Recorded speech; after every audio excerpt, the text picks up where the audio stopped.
Jacques Bendelac, bonjour, Boker Tov. Bonjour Daniel. Et Chag Atzmaout Sameach, bonne fête de l'indépendance de l'État d'Israël. Alors, on peut dire que cette indépendance de l'État d'Israël, ce 70e anniversaire, c'est presque pour vous un aboutissement avec la rédaction de ce livre qui est paru ces jours-ci, en France et en Israël.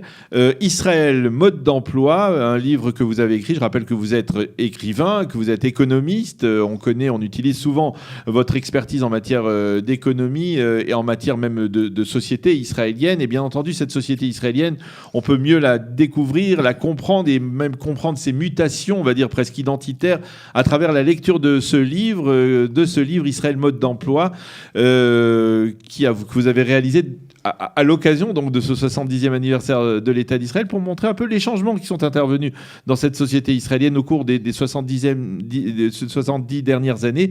Alors, avec vous, on va essayer de survoler cet ouvrage. Vous allez essayer de nous expliquer un peu qu'est-ce que vous avez voulu, d'abord sur le principe, qu'est-ce que vous avez voulu montrer à travers cet ouvrage ?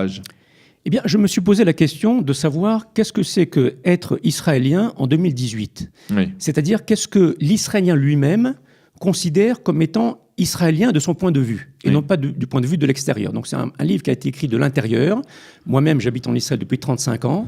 Donc ça suffit pour se sentir pleinement israélien. Voilà, ça suffit pour bien qu'on soit quand même un petit peu Olim Hadashim. C'est quand même la moitié de l'existence d'Israël. Donc on se sent quand même israélien après 35 ans. Et donc il m'a semblé que, comme quand on achète une machine à expresso, et qu'on a besoin du mode d'emploi pour s'en servir, il fallait qu'au bout de 70 ans, absolument, il fallait un mode d'emploi pour savoir comment marche la société israélienne, comment ça fonctionne, comment vivent les Israéliens, quel est leur objet fétiche, pourquoi ils n'aiment pas tellement les Français, pourquoi ils aiment beaucoup les Japonais, pourquoi ils adorent Ben Gurion, mais ils détestent Shimon Peres. Alors voilà. Bon, alors vous avez posé des questions. Voilà, je passe tout ça en revue.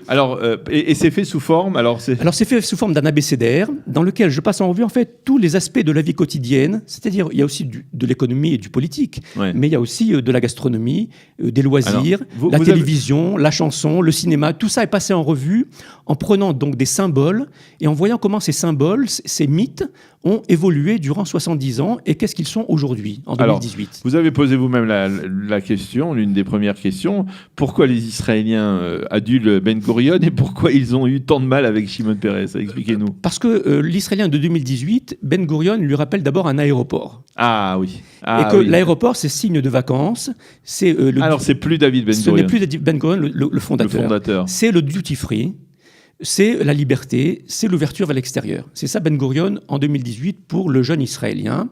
Alors que Shimon Peres n'a pas d'aéroport, Shimon Peres n'a jamais été aimé en Israël, il faut bien le dire. Il a été très aimé de l'étranger parce qu'il a été considéré comme étant l'Israélien par excellence. Mais en Israël, il n'a jamais gagné aucune élection. Il n'a jamais été vraiment aimé. Il a toujours été l'éternel second, le loser, lui disait lui-même. Et donc, il n'a pas sa place au panthéon, si vous voulez, des mythologies de l'Israélien tel qu'il est vu de l'intérieur. Alors, quand vous parlez de Ben Gurion comme d'un aéroport, on le comprend bien, puisque cet aéroport ne désemplit pas. Mais malgré tout de même, à l'occasion de ce Yom Ha'atzmaut, Ben Gurion, on a totalement oublié qui il était, quelle personnalité il était, quel leader il était. Mais malheureusement, le petit Israélien n'est pas très fort en histoire. Comme ailleurs du reste. Et donc, oui, on commence à oublier qui étaient les fondateurs, on commence à oublier d'où ils venaient, on commence à oublier parce que effectivement, la société israélienne, ce n'est plus le kibbutz, ce n'est plus Ben Gurion, ce n'est plus les grands personnages qui l'ont fondé, mais ce sont d'autres personnages qui aujourd'hui sont les mythes de la société israélienne. C'est Bar Raphaëli, c'est Gal Gadot, c'est ça. Ce sont aujourd'hui pour les jeunes Israéliens les grands mythes qui ont remplacé les anciens personnages. Alors, dans ces changements, dans ces mutations, il y a des mutations, on va dire, dans tous les domaines. Il y a des mutations dans les domaines culturels. Vous parliez de Gal Gadot, donc en particulier le cinéma israélien, qui s'est quand même pas mal développé et qui a produit des succès, on peut le dire. Et c'est ce qui fait la fierté de l'Israélien, parce que le cinéma, les séries télévisées sont très prisées à l'étranger, bien sûr. C'est là que l'Israélien de 2008 se reconnaît. Il se reconnaît beaucoup plus que dans les pères fondateurs, forcément. Alors, et donc, il y a le cinéma, il y a la gastronomie, gastronomie. Alors oui, la gastronomie, c'est intéressant. Ça intéresse tout le monde, la gastronomie. Je me suis penché dans l'assiette de l'Israélien de 2018. Ouais. Alors, qu'est-ce que l'on retrouve dans l'assiette de 2018 qu'il y avait déjà dans l'assiette de 1948 ? Alors, on retrouve effectivement les spécialités culinaires d'il y a 70 ans, le falafel, hummus, mais ce ne sont plus les seuls. Aujourd'hui, il y a d'autres spécialités qui les ont remplacées. Il y a le louf militaire, vous savez. Plus tellement. Il y a aujourd'hui le sushi. Ah oui. Qui a fait son entrée en Israël il y a 1 ou 2 décennies. Et vous savez qu'aujourd'hui, Tel Aviv, c'est la 3e place mondiale pour la vente de sushi par habitant. Oui. À ce point. Ah, impressionnant. Et c'est une transformation qui n'est pas innocente. Ça veut dire quoi ? Alors justement, ça veut dire que l'Israélien de 2018 est beaucoup plus individualiste, matérialiste que celui de 48. Et que le falafel hummus, c'était quelque chose qu'on mangeait en commun, c'était la solidarité, on mangeait ça entre amis, alors que le sushi, on le mange tout seul. Oui. Et donc, c'est ça un petit peu la métamorphose que l'on retrouve aussi dans peut-être que tout simplement, l'Israélien est plus diététiquement parlant soucieux de son embonpoint et qu'avant, il mangeait un pita falafel. Et aujourd'hui... Je vous donne un autre exemple, le café. Ouais. Avant, on buvait le café noir, vous savez, le café botz, qu'on appelle en hébreu, avec la boue, qu'on le buvait en famille, on le buvait entre amis, on le buvait au kibbutz, on le buvait à l'armée. Aujourd'hui, on boit la capsule Nespresso, tout seul, dans son coin. Donc, c'est un changement de comportement, si vous voulez, de mœurs. Ce sont des changements qui sont liés, on va dire, à la conjoncture internationale. C'est pas lié spécifiquement on va dire, au tempérament des Israéliens. C'est vrai, mais l'Israélien, si vous voulez, a en 70 ans connu des évolutions que d'autres pays ont connues en plusieurs centaines d'années. Donc, en Israël, les choses se sont faites très vite. L'Israélien est pressé de consommer, pressé de voyager, pressé d'acheter. Et donc tout ça se fait très vite en Israël, alors qu'ailleurs, ça prend beaucoup plus de temps à se passer. Alors, vous parliez de gastronomie, je pensais voir gastronomie, mais je vois gastrectomie. Alors, lorsque j'ai terminé de me pencher sur l'assiette de l'Israélien, oui. J'ai découvert que l'opération chirurgicale la plus pratiquée en Israël, c'est l'ablation de l'estomac. C'est impressionnant. Ça. Parce que c'est une façon l'ablation facile, ou alors l'ablation partielle, bien entendu. Oui, oui. La gastrectomie. C'est une façon pratique pour l'Israélien de lutter contre l'obésité qui devient un problème préoccupant chez les jeunes enfants. Et donc aujourd'hui, c'est une pratique chirurgicale qui est facilement pratiquée et qui est une des premières au monde du point de vue en proportion de la taille du pays. Alors, je feuillette votre livre et je veux en arriver à la notion de kibbutz pour savoir un peu qu'est-ce qui a changé là dans le kibbutz, parce que qu'est-ce que c'est aujourd'hui le kibbutz en 2018 ? Alors le kibbutz, c'est vrai qu'on dit souvent qu'on est passé d'un état kibbutz à un état start-up. Le kibbutz aujourd'hui n'a pas disparu, il se renouvelle.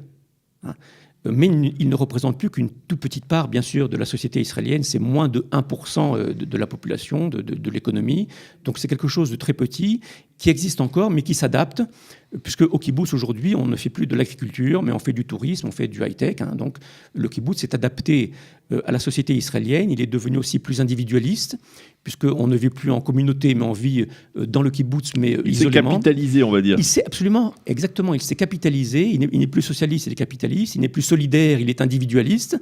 Mais il reste le kibbutz, ce qu'on appelle en hébreu mitradesh, renouvelé. Et je vois qu'il continue à produire 45% de la production agricole de l'État d'Israël. Exactement. C'est quand même important. Du point de vue de l'agriculture, c'est une part importante, mais l'agriculture elle-même, dans l'économie israélienne, a une place très réduite. Donc forcément, la place du kibbutz aussi, dans l'économie globale, c'est beaucoup rapetissé. Alors, je serais tenté de vous poser, donnez-moi 3 des notions que vous préférez, qui vous ont le plus amusé, on va dire, ou les plus passionnés. Parmi ces notions, une centaine de notions au total. Donc, alors je sais pas, je vois par exemple Milky. Oui, alors le Milky. Parce que le Milky a été pendant longtemps c'est un symbole, le symbole de la vie chère. Puisque, comme vous vous en souvenez peut-être, il y a quelques années, il y a une décennie, le prix du Milky en Israël a été comparé au prix du Milky à Berlin. Oui. Au moment de la révolte des tentes, il y a une dizaine d'années. Et on s'est rendu compte que le Milky en Israël était très cher. Ouais. L'Israélien l'adore, mais il en paye le prix. Il faut préciser, pour ceux qui ne sont pas en Israël et qui n'ont pas visité l'État d'Israël ces dernières années, c'est un petit yaourt au chocolat avec une crème... très délicieux, mais qui coûte relativement cher. Et justement, dans tous ces symboles, j'essaye de montrer ces tendances profondes, le renchérissement des prix, mais aussi la recherche que l'Israélien fait aujourd'hui du low cost, c'est-à-dire chercher moins cher. Et donc, vous allez trouver là une entrée sur Ikea. Oui. Ikea, qui aujourd'hui a 4 magasins énormes en Israël et qui est devenu le symbole, non pas du meuble suédois que l'Israélien adore, mais du meuble bon marché, pratique à monter, et qui lui donne cette impression d'avoir visité à l'étranger pour pouvoir le trouver. Alors il y a tous les symboles que l'on connaît, il y a la télévision, il y a le téléphone, et puis il y a des choses plus amusantes. En politique, par exemple, il y a tous les stéréotypes que l'on connaît. Il y a les termes qui sont utilisés par les Israéliens. Vous savez quel est le terme le plus israélien pour l'Israélien aujourd'hui ? Sababa. Alors c'est ça. C'est ce qui revient dans tous les sondages. Ça veut dire ça va, c'est bien, d'accord, on est. Avant on disait Besséder. Exactement. Aujourd'hui on dit Sababa. Rabin disait Yebseder, c'était. Exactement. Il qualifiait ça pas véritablement de manière positive. Il disait que c'était une sorte de je m'en foutisme un peu israélien. Oui, mais Sababa est plus positif. Voilà. Tout va bien, on est content, voilà, ça marche. Quand on demande à l'Israélien quelle est la caractéristique la plus positive de l'Israélien, il vous répond la chutzpah, qui de l'étranger est vue comme négative. Oui. Ici, c'est vu comme positif, son incivilité, son impolitesse. Le toupet, voilà. C'est une caractéristique que les Israéliens considèrent comme positive. Alors, je vois aussi, vous avez parlé du téléphone portable, ça, c'est vraiment incontournable. Oui, je suppose, je n'ai pas besoin d'avoir fait une enquête approfondie pour savoir que l'État d'Israël est un des États qui dispose du plus de portables par habitant. Exactement, les chiffres sont dans le livre, le plus grand taux de téléphone portable par habitant. Plus d'un par adulte, une façon de ne pas pouvoir s'en passer, de tomber dans la panique lorsqu'on le perd quelques secondes. Donc c'est vraiment ça aussi un comportement nouveau de l'Israélien. Et puis il y a aussi les faits actuels. Il y a des développements sur le phénomène des migrants en Israël, sur la corruption, des faits dont on parle aujourd'hui. Il y a bien sûr sur les divisions de la société, les Haredim, les Arabes, les Falachas. On peut trouver tout ça dans le livre. Et sur les Français israéliens aussi. Alors les Français israéliens. Alors je me suis interrogé, que pensent les Israéliens des Français ? Eh bien, ils n'en pensent pas beaucoup de bien. Parce que le français considère encore l'israélien comme parlant bruyamment, comme responsable de la montée de l'immobilier. C'est toujours la différence entre les touristes israéliens et les Israéliens qui ont fait leur alia. C'est peut-être pas la même chose, n'est-ce pas ? C'est vrai. Il y a un peu plus de respect pour les Israéliens qui ont fait leur alia que pour les touristes qui viennent se bronzer. C'est vrai. Malheureusement, ceux qui viennent se bronzer sont ceux que l'on voit souvent le plus dans les médias et dans la vie quotidienne.